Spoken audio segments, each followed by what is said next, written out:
Walaikum salam. Walaikum salam.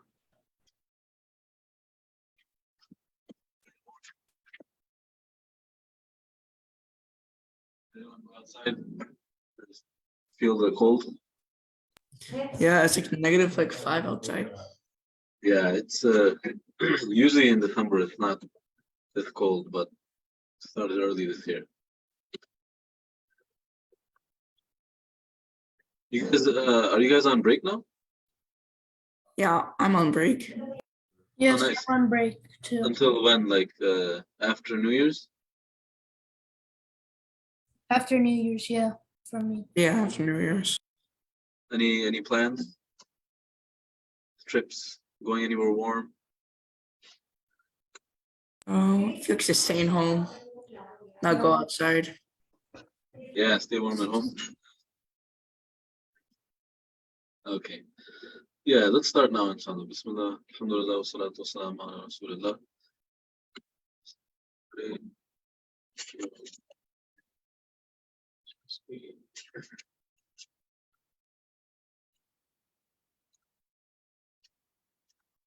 Okay. So I like to always do a little, review before we go on to the next topic. So what did we talk about last week? Islamic mentality. Yeah. So that's kind of like the broad topic of what we're going to talk about for maybe a few more weeks. What do you guys remember specifically, or what did you guys learn, or maybe, remember from The last week? story of the killer, the dude who killed like 100 guys. Yeah. Yeah. So what was like, basically stories are, they're entertaining, but they have a point or a purpose to them. So what was like what do they call it? Moral of the story, or the lesson you can learn? Allah always forgives. Yeah, Allah is very forgiving. Especially if one person wants to, if a person asks Allah to forgive him, then Allah forgives them. But without asking for forgiveness, then still Allah can forgive them, or He can punish them. That's up to Him. But if you ask for forgiveness and you sincerely try to, improve yourself, then Allah will accept, as He says in the Quran. How about Arhan or Aryan?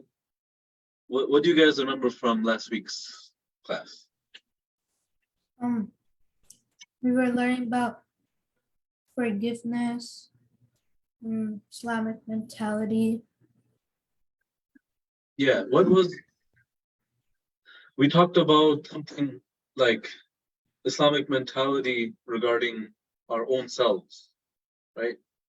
So does that ring a bell?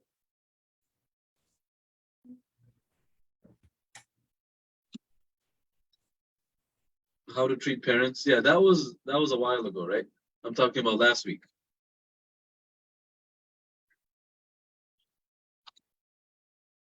Like how to dress properly. Yeah, that was also like 2 weeks ago. So last week was something about like how do we think about ourselves, or what do we think about ourselves?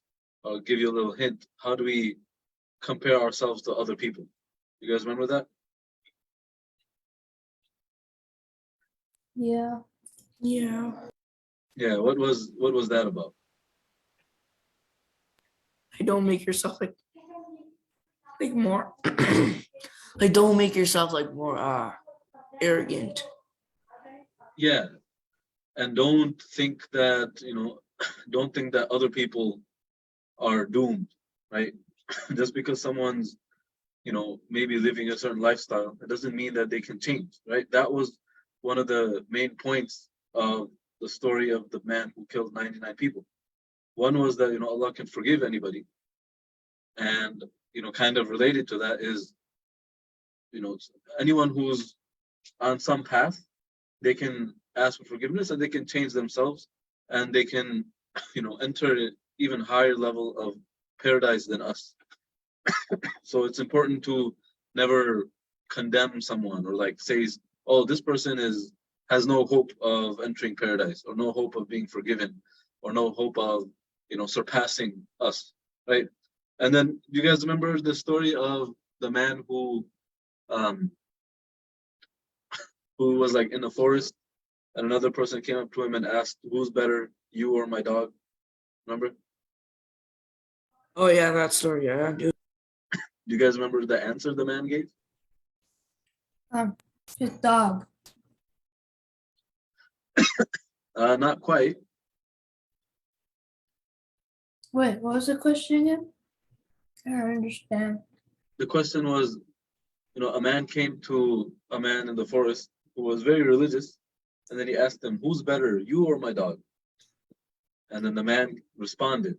Do you guys remember the response?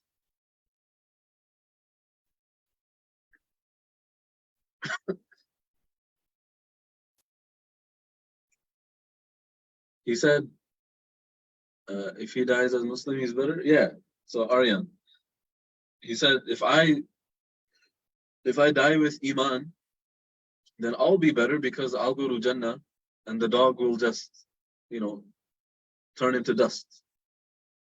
But if I die without Iman, die without being a Muslim, then I'm worse because I'll be in the hellfire, and the dog, he's not going to be in the hellfire. Right? So again, the idea is never think that you're better than anyone.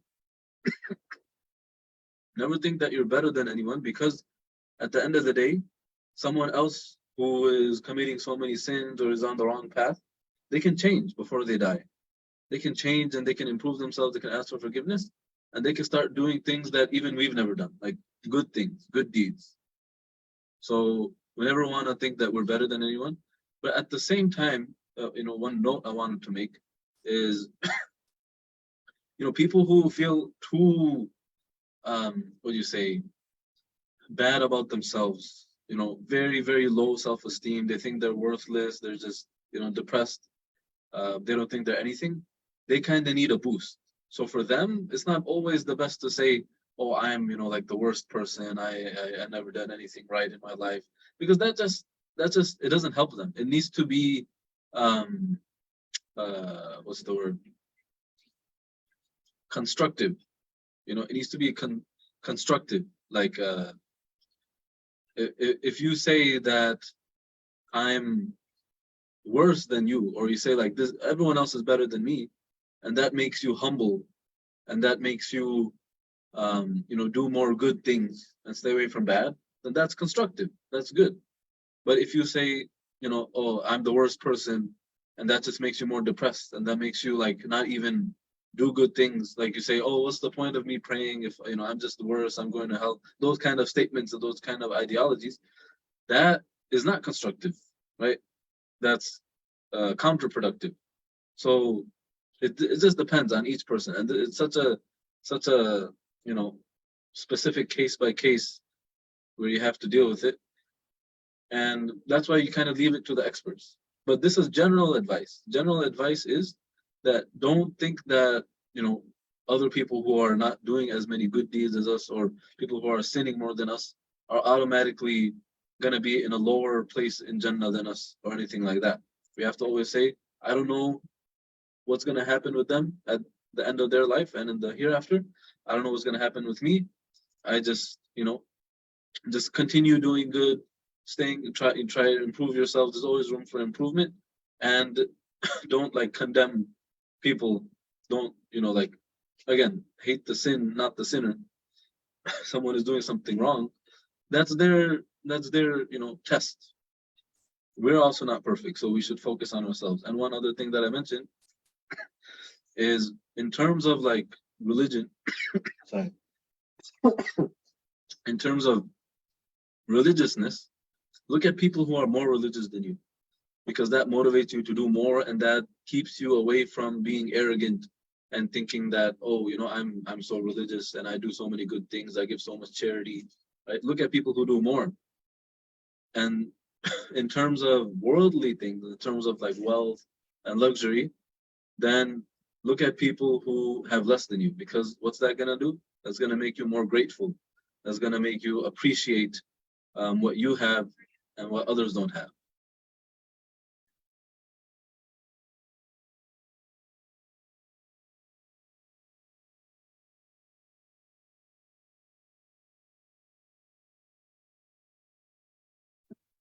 Okay, so let's move on to the next subtopic. Okay, so talked about this. So here we are, right? We talked about the self. Now let's talk about Islamic and un-Islamic mentality, meaning like the right way to think and the wrong way to think about difficulty. Okay?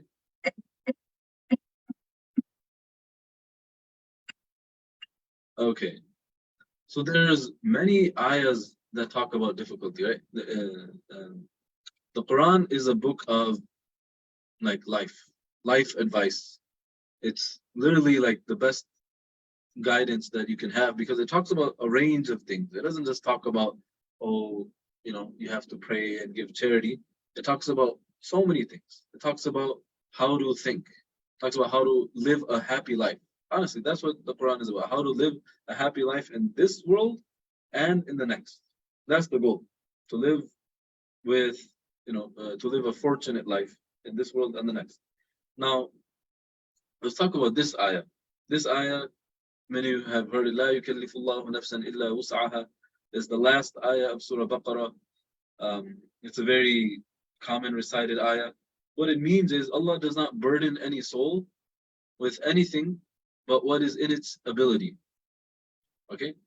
Allah does not burden any soul with anything but what is in its ability. So in other words, Allah does not make anyone do anything or suffer anything more than they can handle. You guys understand? So what this means is, let me give you an example. Like let's say a teacher gives, let's say like a third grade teacher.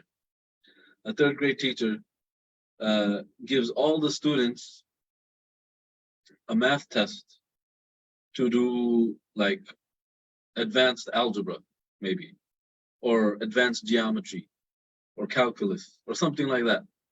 And the teacher says, you all have to do this, even though we didn't learn about it. You have to pass this test, and if you don't pass it, you're gonna fail.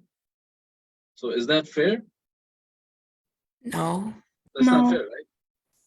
Because it's not in the student's ability. That level of math is not in their level of in their range of ability. But if you go like a normal, let's say what grade, maybe 7th or 8th grade, you guys start algebra, and then the teacher gives an algebra test to them, and they say, look, if you pass this, you pass the class. If you fail this, you don't pass the class. Okay, is that fair? That seems pretty fair, right? Because it's something they learned in class. It's something that is at the 7th or 8th grade level. But what if it's difficult for some students and it's easy for other students? Is that being unfair? Or is that still fair? No, it's not fair. It's not fair? Yeah. Why not? Like, you probably need like a bit more time to learn it. Yeah, so okay, so we have kind of like two sides. Aryan is saying it is fair. So what are you guys' thoughts? So yeah, it is more difficult, right? But we're looking at, is it in their ability? Are they able to do it? Because let's say they already passed 6th grade, 7th grade, they already did pre-algebra, and they took the class. The teacher taught them how to perform these math equations. But for some students, it's really easy. For some students, math is their favorite subject, so they can perform it without even thinking, without even studying. For other students, maybe they like science more, or they like English more, or gym more, and they find it really hard to perform math. But still, they were equipped with everything, and it's at their level. It's not like they're a third grader that's being told, hey, you have to perform advanced algebra, right? So they just have to study harder, right? As Aryan said, they have to study harder, they have to work harder, they have to maybe spend more hours at home, get tutored, right? So they have to work harder, but it's still in their ability, right? At the end of the day, they have the ability, they learned, they have the tools to eventually pass the test, right? What do you guys think?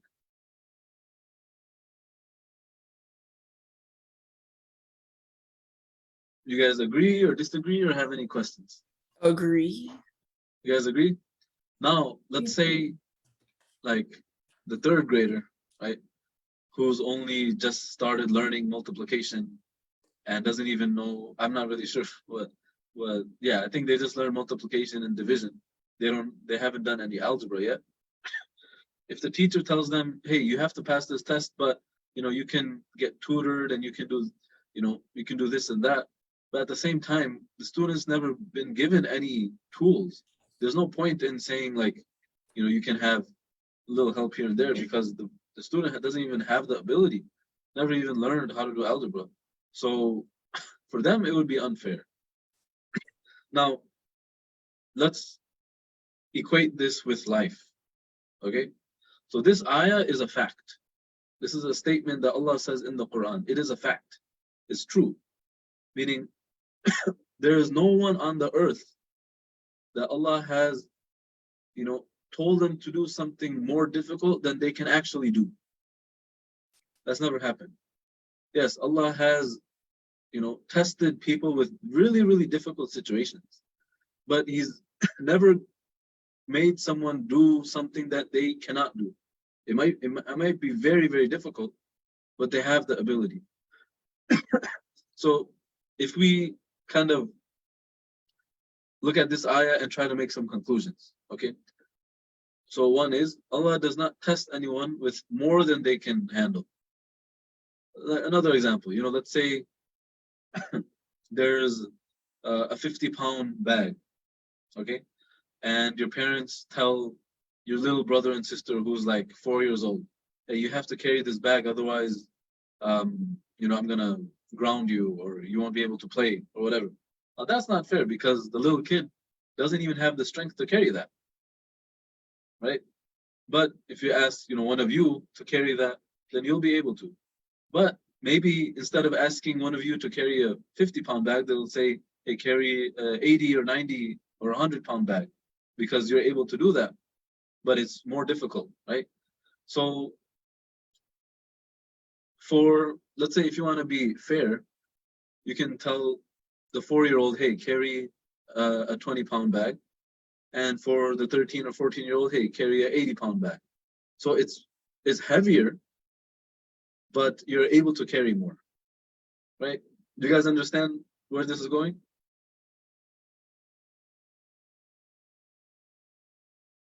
So in real world terms, Allah has given some people more strength, not like physical strength, but more ability to go through more difficult things. Some people, they're not able to do such difficult things. If they, get in the car, they get scared, or if they're not able to handle like such stressful things, they crack under pressure. So for them, their tests are easier because they're not that well equipped.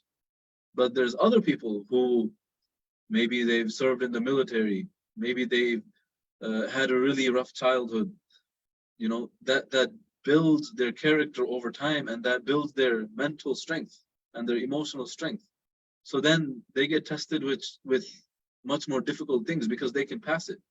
And the thing is, why do we get tested in this life? What's the point of even telling someone, hey, do this difficult thing? Because you're gonna get reward for it. Allah wants to give you a reward. So He's gonna test you with, just like in class, you get tested and you pass and you move on to the next. Or even if does not have to do with class, maybe it's one of your hobbies. Maybe it's sports. If you want to go from the minor leagues to the major leagues, or what's it called, junior varsity to varsity, you start with the lower level, you work hard, you pass, and then you keep moving up.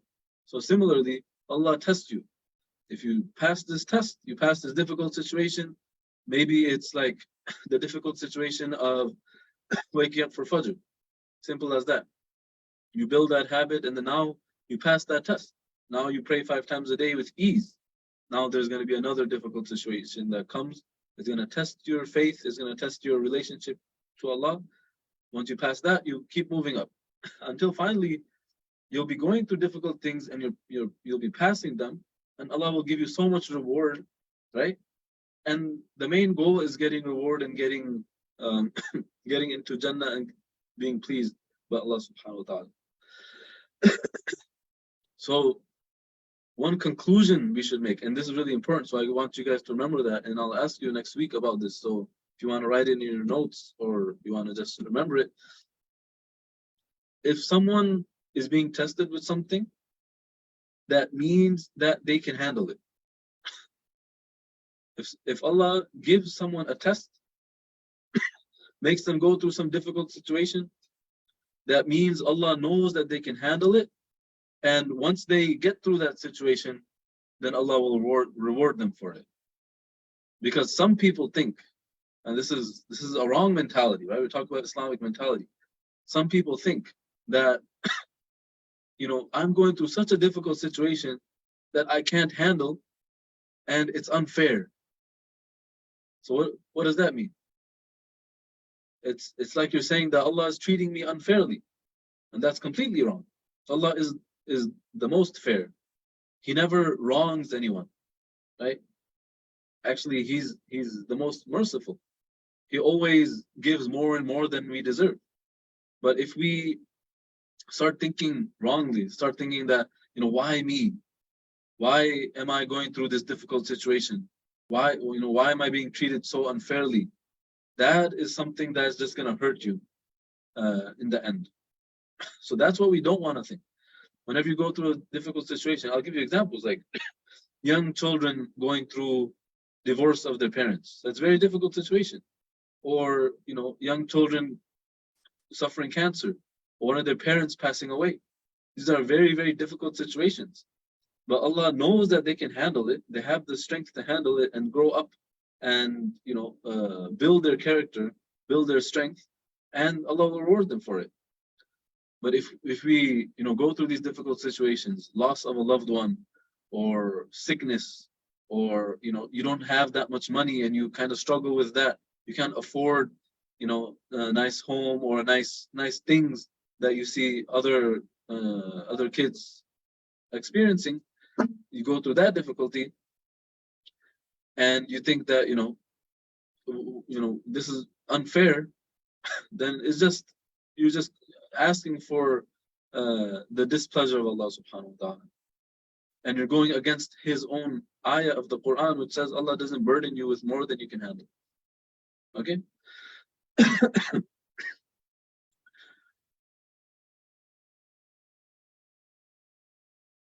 So any questions about this? I'm gonna give some more detail, but I just want to I know I was talking for a while, so I just want to pause for a moment, see if you guys have any questions or comments.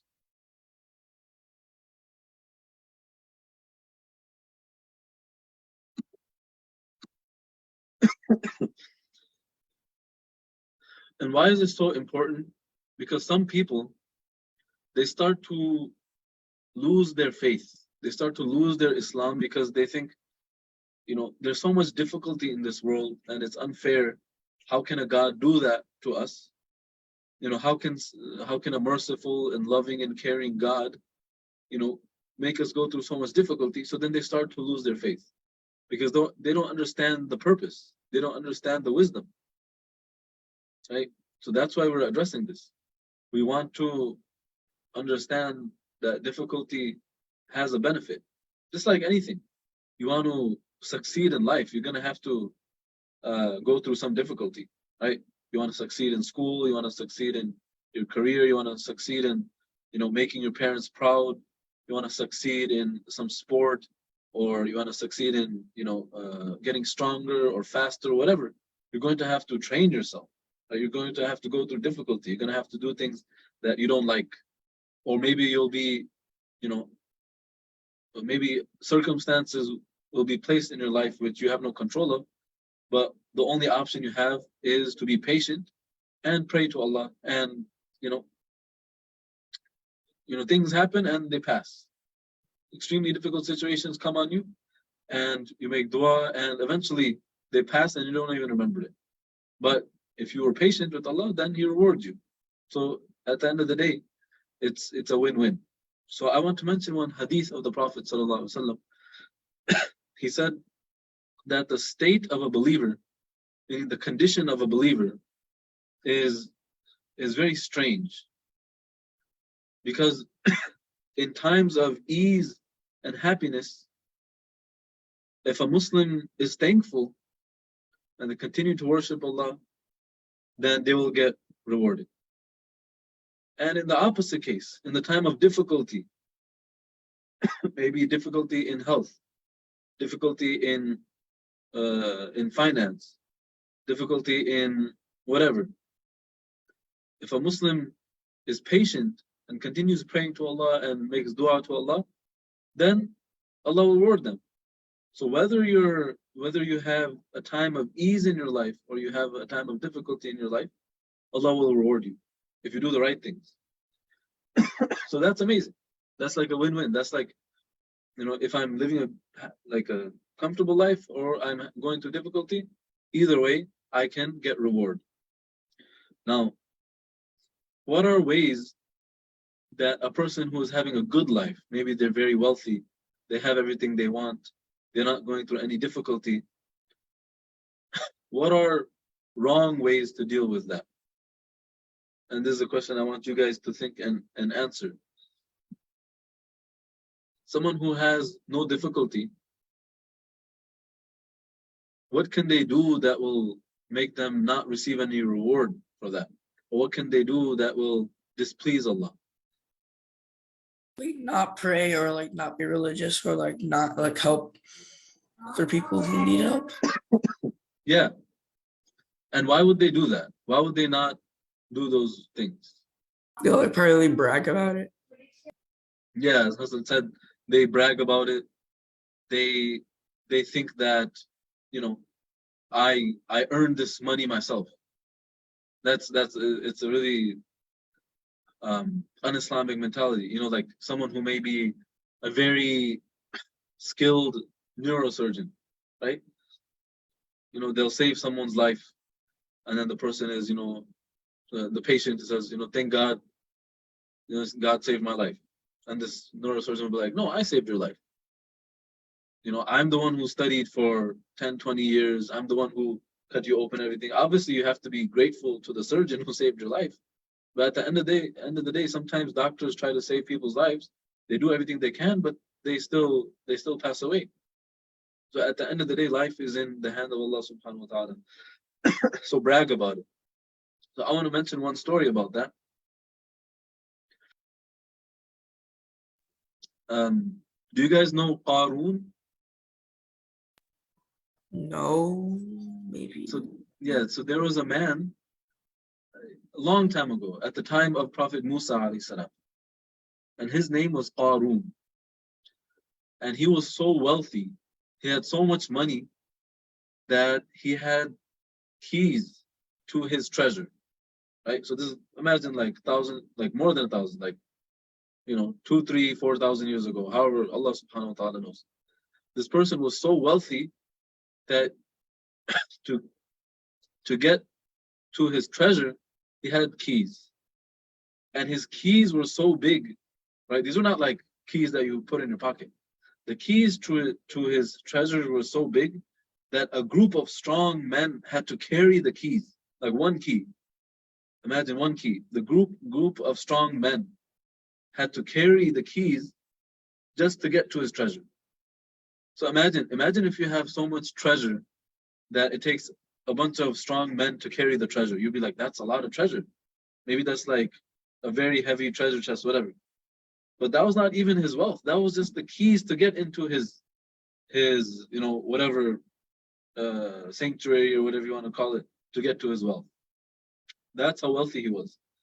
But how did he react? So he could have either been thankful, oh, Allah gave me this wealth and I will spend it on the poor. I will continue to pray and be grateful to Allah. But he didn't do that.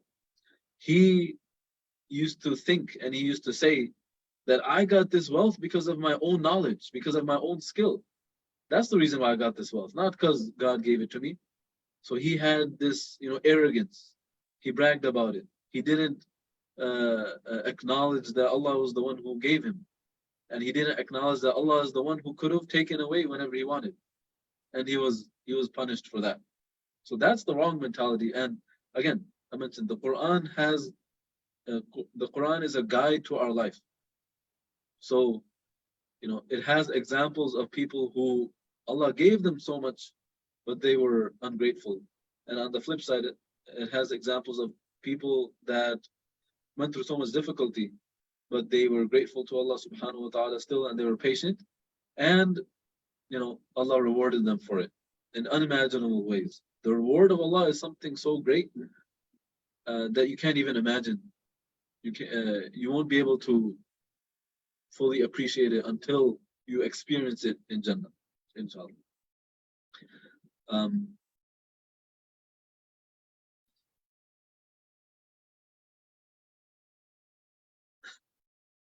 There was something related to that I wanted to mention. Hassan asked, was he the guy who had a roof dropped on him? I'm forgetting exactly how he died. I'm forgetting if it's him or another person who was like swallowed up into the earth. Yeah, I'm forgetting. If I remember, I'll mention, inshallah. So another thing is, did any of you guys ever read The Giver? Oh, I read The Giver. Yeah, I read The Giver. Yeah, I read it, I think, in like 6th grade. Yeah, I thought it was an amazing book. But I saw the movie. oh yeah, they made one, right? Yeah, it was a really like, I guess you kind of read it and you're just entertained. It was a really good story. But I think there's certain things that we can learn from it, which is in The Giver they had no colors, right? Yeah, there was no It was colors, like no sound, black and no white. music. Yeah, It was there all was no black and white. music. And there was no like differences in people, right? Everyone kind of lived the same life, Yeah. right? It's been a long time, but that's what I remember, that everyone kind of lived the same life, almost like really robotic, right? No colors, no like music.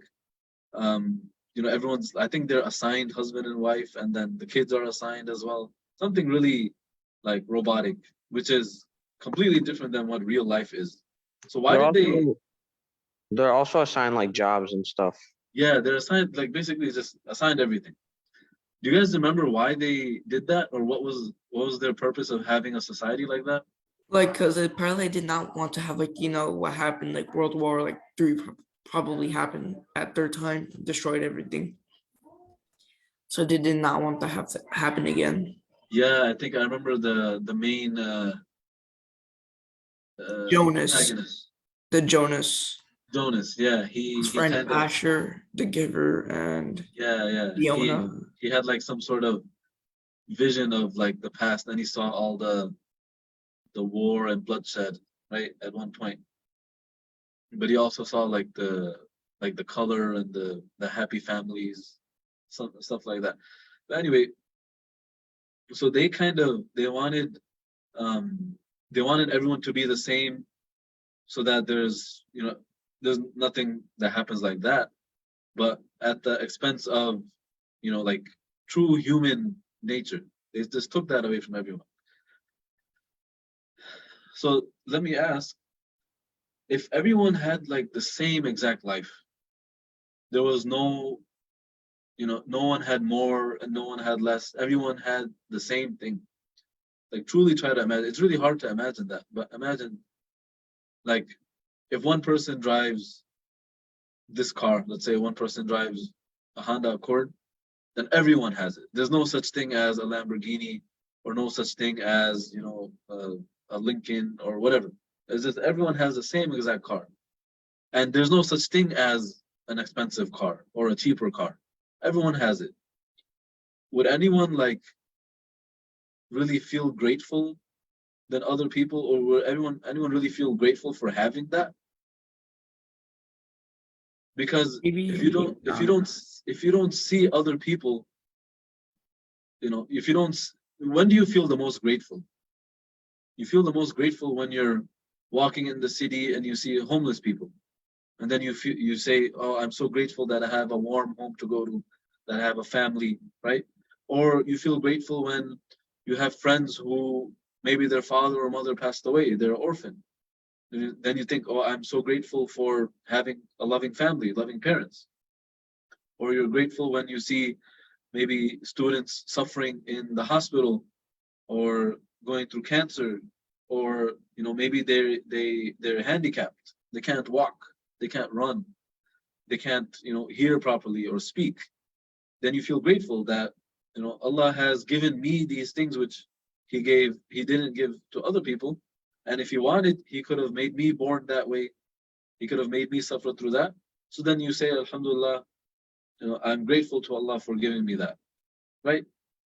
So that's kind of one reason why not everyone is given the same thing, right? So this is kind of complex, but I'm trying to simplify it, right? That people have different. Some people are very wealthy, some people barely have any money, some people are very healthy, some people are struggling with their health, and that was like out of their control. Allah put them in that circumstance, or Allah created them like that, and that's their test, right? That's their test. So just because Allah gives someone a lot of money or very luxurious things, that person can still be ungrateful and miss out on the reward in the Day of Judgment. And on the flip side, someone who Allah has not given many luxurious things, they've lived a pretty, hard and impoverished life, but still they can be grateful to Allah, and in the Day of Judgment, Allah will reward them with Jannah. So you see, it's still all fair. It's all fair, because you have everyone has an equal opportunity to try their best to get into Jannah. If you don't have money to give charity, well, you can help people as much as you can. People who have millions and billions of dollars and they give some money, that's good for them. But people who don't have any money and they can't give, then they do the best, and Allah will reward them for their intention. There was actually a there's another story that I want you guys to remember. I'll write in the chat.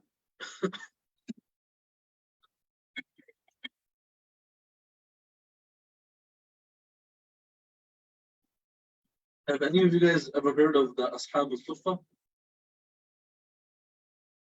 They were at the time of the Prophet ﷺ. They were a group of Sahaba, a group of companions who were generally very poor.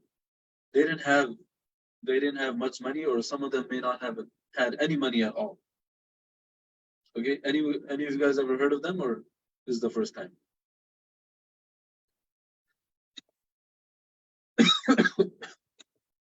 Okay, so and they used to stay in the masjid.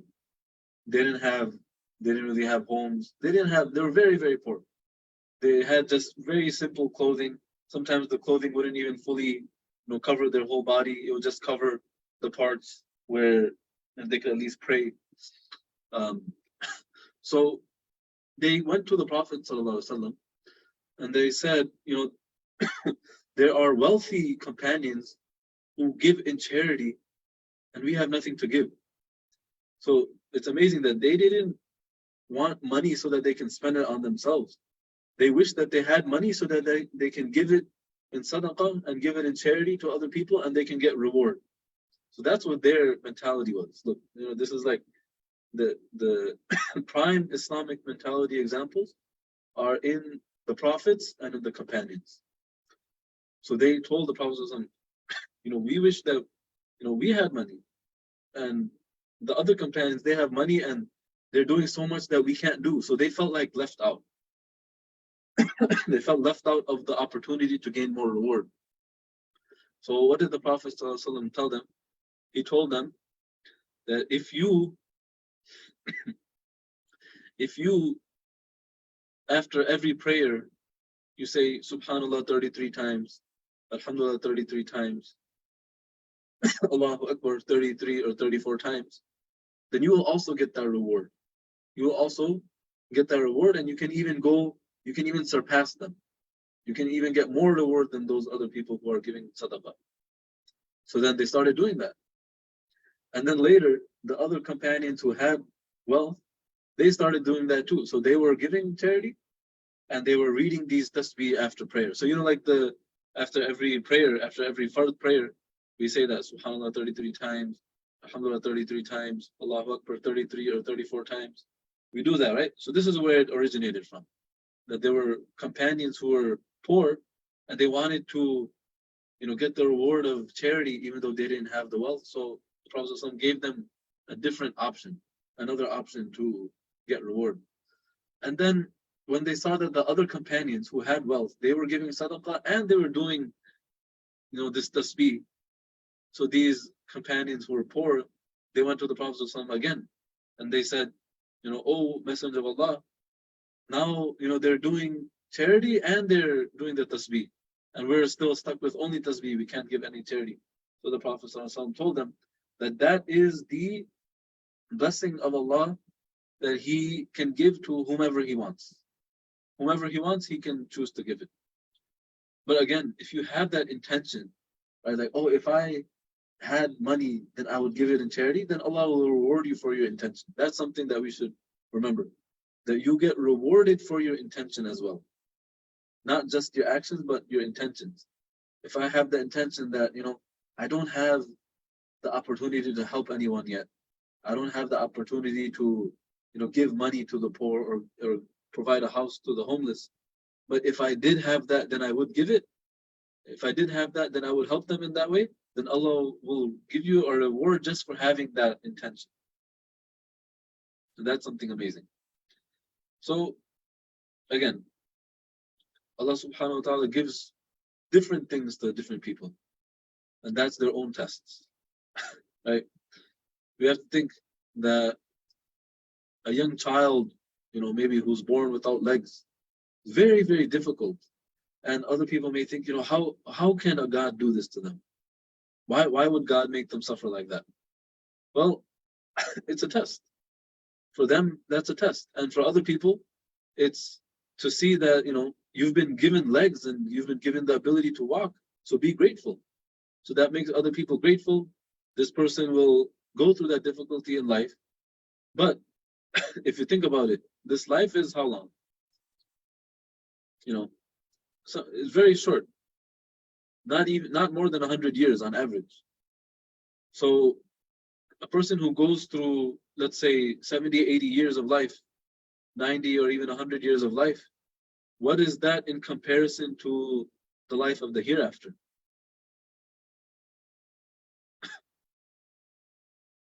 Have you guys ever done, I'm not sure if you guys have done this in your math class, but what is 1 divided by 0?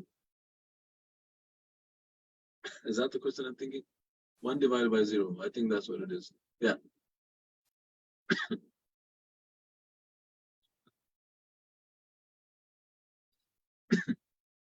Because you have if you type it in the calculator, do you guys remember what comes up? Undefined.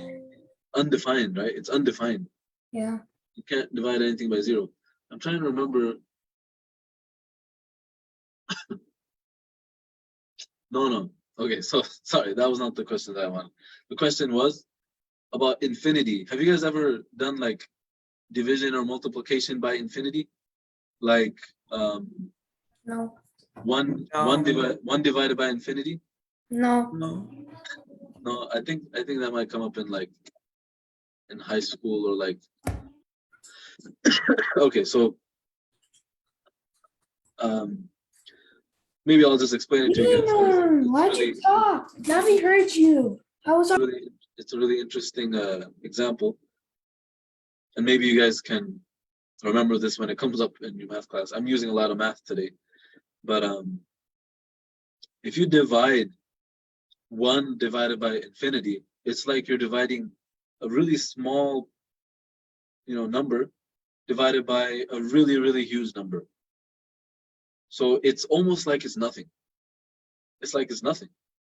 If you have, um, 1 divided by infinity, it's like it's nothing. But what if you have a huge number, like 100 or like a million? A million divided by infinity. It seems like, oh, a million is a lot. But infinity it never ends. It's so much more. So even a million divided by infinity is like 0. So in math, they'll actually say that a million or even 2 billion or any large number, if it's divided by infinity, it equals 0. Because you can't compare. So why am I saying this? Because a life of, you know, 80, 90, 100 years, it seems like a very long life, especially if someone's having a very difficult life. It seems like a very difficult life. It seems really long, really painful. But if you compare that to infinity, if you compare that to infinite years or a lifetime that never ends, then it's like it's nothing. It's 0, right? Like if someone was to ask you, hey, do you want to feel a little bit of pain in your finger? Or you could say like, if you want to feel a lot of pain in your finger, but only for 1 second. After that, you won't feel anything. You won't even feel like you had any pain. But you have to feel it for 1 second, and for that, I'll give you $1 million. What would you guys? Is that a good deal or no? This for like one second of some pain, you get $1 million. I think that's a pretty good deal. So this life, although it feels really long right now, but on the day of judgment, you'll look back and you'll see that the life just flashed before my eyes. Even if you think like right now, it's end of 2022. 2023 is starting in like, what is it, a week? Yeah. Literally in 1 week it's going to be New Year's Eve. So it's already 2023. COVID started in 2020.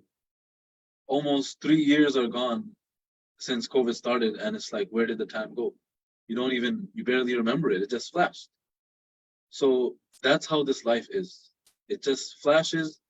So no matter how much pain that a person feels in this seemingly long life, when they enter Jannah, and when they see the rewards of everything, when they see their family members there with them that passed away, when they see, their parents looking very beautiful and looking at very healthy, and everyone is given like the same age. Everyone will be 33 years old.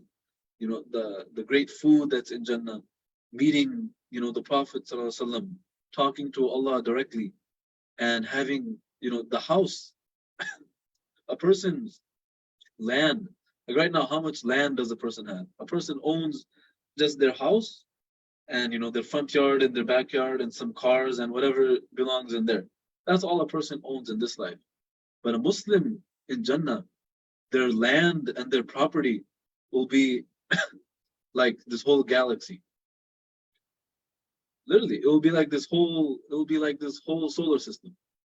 The person who has the least amount of land, least amount of property in Jannah, they'll have 10 earths. 10 earths. The whole size of this world, 10 of them. That'll be the lowest person in Jannah. They'll have that much. So imagine if you're actually doing good and staying away from haram and praying your prayers on time, treating your parents well, treating other people well, giving to the needy. If you're doing all that, imagine how much you'll have. You'll have maybe 100 or maybe 1,000 times this world as your property, as your home. You'll have castles and palaces and all of those things. So when a person sees all of that and they look back into their worldly life and they say, man, I had a difficult life. I went through some sickness. I lost my parents. I lost friends. I didn't have much luxury. I didn't have good food. They'll forget all that. They say, I was in the world for maybe like 1 or 2 minutes. That's how they'll feel. Maybe I was in the world for 1 or 2 days. It's so short. Now I'm living the real life. So that's how it is. And that's how we have to live this life. Because if you live this life, what happens with people who don't focus on the akhirah? Any difficulty that happens in this life, they don't see the bigger picture. They just lose hope They think that there's nothing better for them, right?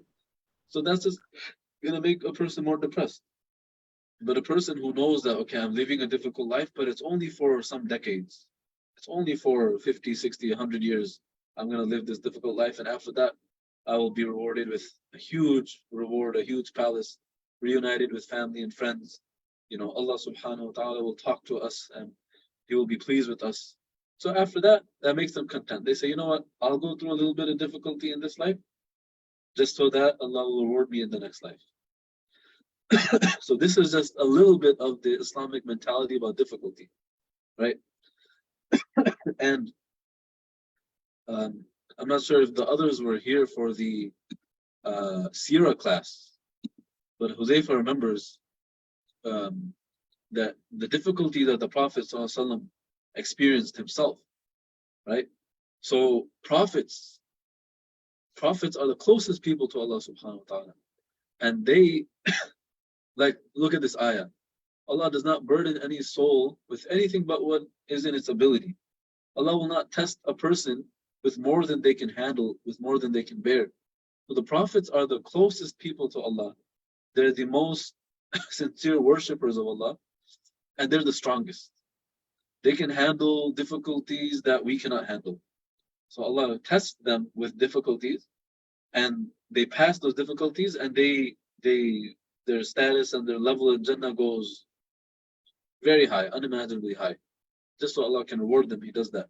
So Huzaifa, do you remember in the seerah of the Prophet ﷺ some difficulties that he went through? Like people not believing him, people like hunting him down and like trying to kill him. Yeah, he was, people tried to kill him. What else? Anyone else can add anything that they remember about the difficulties that the Prophet ﷺ, Aryan was there too, difficulties that the Prophet ﷺ faced in his life, whether that was from his childhood or adulthood. Do you guys remember any? Yeah, they mocked him. His parents died. His parents, he was an orphan. He never met his father. His mother passed away when he was only 6 years old. Yeah, you were saying something about his wife?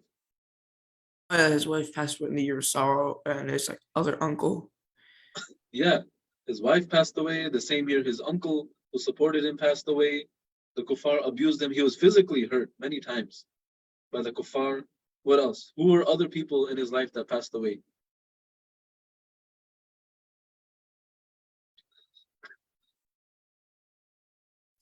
There were also slaves and masters that time. Slaves and masters at that time? Yeah. His son? Did his son die? His son, his multiple sons, all of his sons actually. Every single one of his sons that was born, they died as a baby. And his daughters. He had 4 daughters. And his daughters grew up, right? His sons didn't grow up. His daughters grew up. So 3 of his daughters, they were older, right? They were married.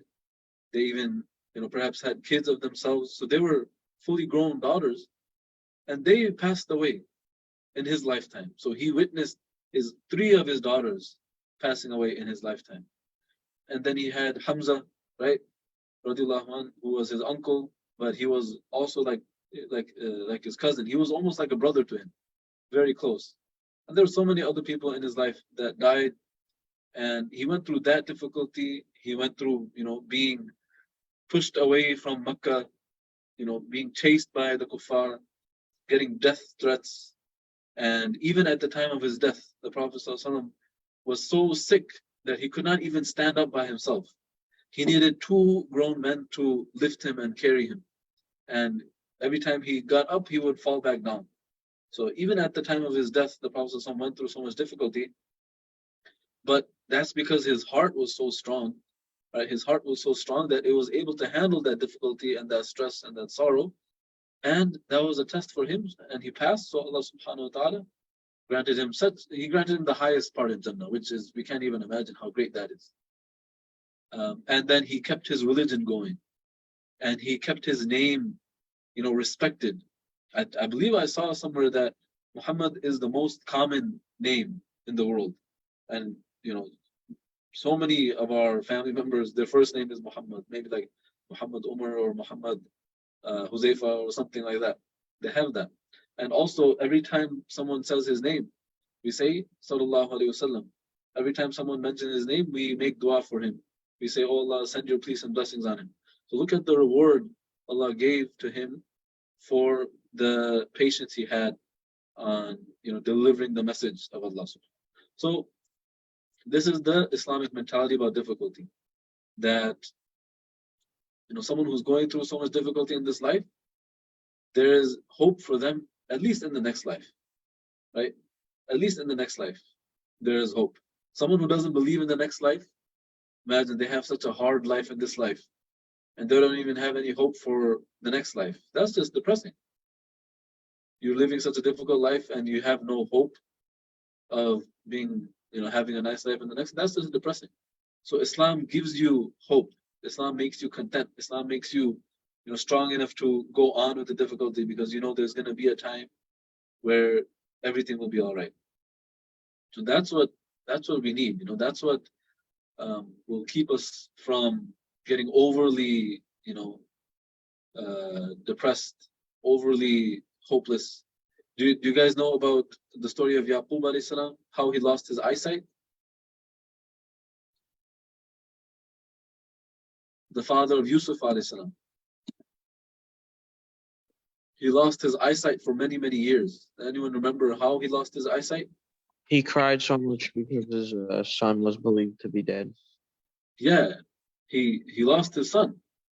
He believed that he was alive, but his other sons, they came and they showed him a shirt, a bloody shirt, and Yusuf alayhi salam, Yaqub alayhi salam, he lost his son, his beloved son Yusuf alayhi salam, for many, many years. So he was so sad about that he continued crying and crying and crying until he lost his eyesight. He was not able to see. So, but what did he say? He said that I'm only expressing my sorrow to Allah subhanahu wa ta'ala. And then he told his sons that never lose hope in Allah, because only the disbelievers lose hope in Allah. The believer does not lose hope in Allah. The believer knows that Allah is testing me with something that He knows I can pass, and He wants me to pass the test, and He wants to reward me for it. That's how we think. That's how we think about difficulty, and we just look forward to the reward, right? So, if we don't have the difficulties, alhamdulillah, we're grateful. We make dua. You keep difficulty away from us, but we have to be prepared for difficulty. That's the thing.